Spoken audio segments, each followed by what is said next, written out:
10年前的时候，大学刚毕业，经常自己骑着自行车在上海的大街小巷里面去穿梭，忍不住你一路过就会往窗户里面看，到底是谁住在这么古老的房子里面啊？结果呢，就是9年之后我自己就搬了进来。1920年建成以后，它就被评为是中国最好的公寓之一。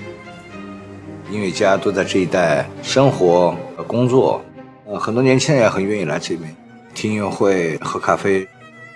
音乐人把这边当做一个日常空间。想象一下，今天能够看到于龙，明天可以看到李泉，后天看到谁？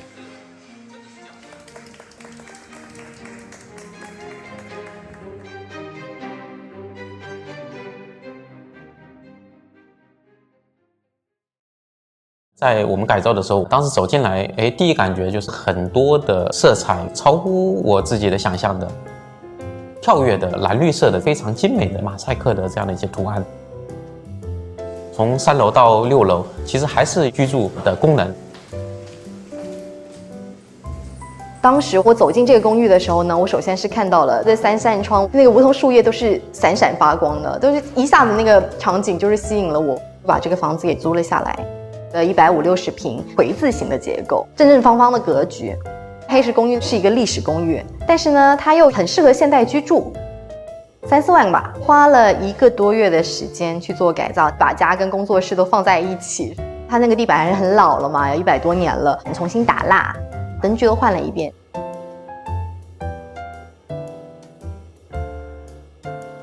去年的时候，刘诗诗跟倪妮在楼下拍《流金岁月》，我就扒在这个窗口上，我就看他们在2楼的那个露台，太美了。整个园区的这样的一个改造最重要的就是黑石公寓这种楼，主要是1楼、2楼的改造。楼下的书店1比1的复刻了它原有的一些图案，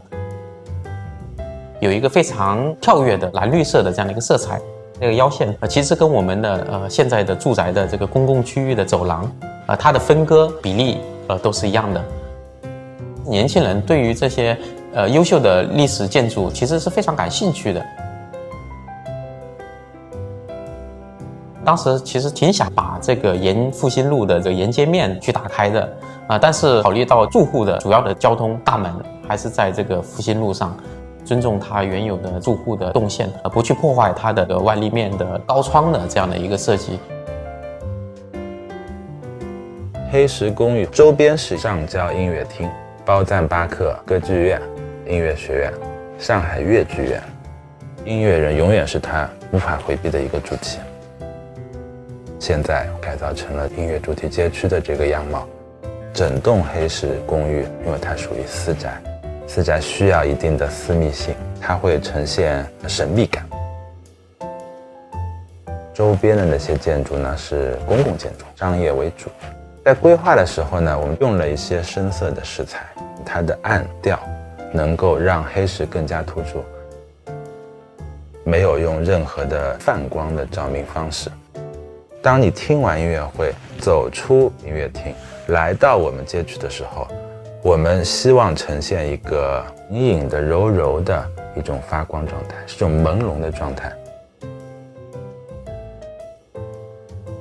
里面设置了很多的噪音监控，那对周围的居民的话，也显示一种友好。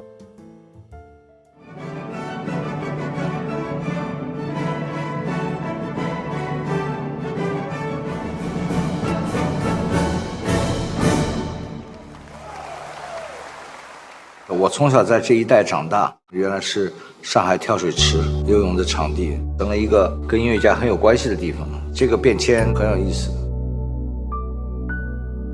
第3空间在黑石里边是很特别，因为整个一个空间的专门给年轻人使用的空间的，可以随时变形的，工作、音乐会、学习。第3空间经常就会有一些非常特别的演出，古典乐手会在里面演奏一些当代的音乐。你在这个社区里面经常见到文艺界的大咖，比方说像于勇老师，之前我可能只在那个路边看过他的画像，有的时候就在下面吃饭的时候能见到真人。我原来可能只是对艺术比较感兴趣，搬到这边来之后呢，真的去接触交响乐或者古典乐。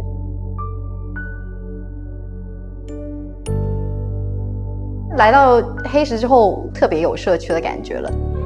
王老师是一个老上海人，他女儿是上海音乐学院的老师，特别的亲切，要经常招呼我去吃糖水啊，经常跟我分享。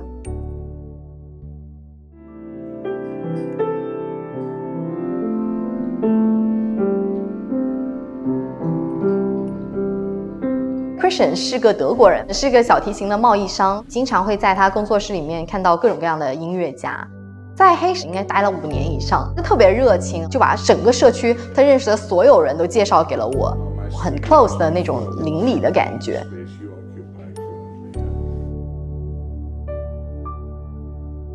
因为我们做城市更新，我们无法改变形体，无法改变高度，无法改变面积，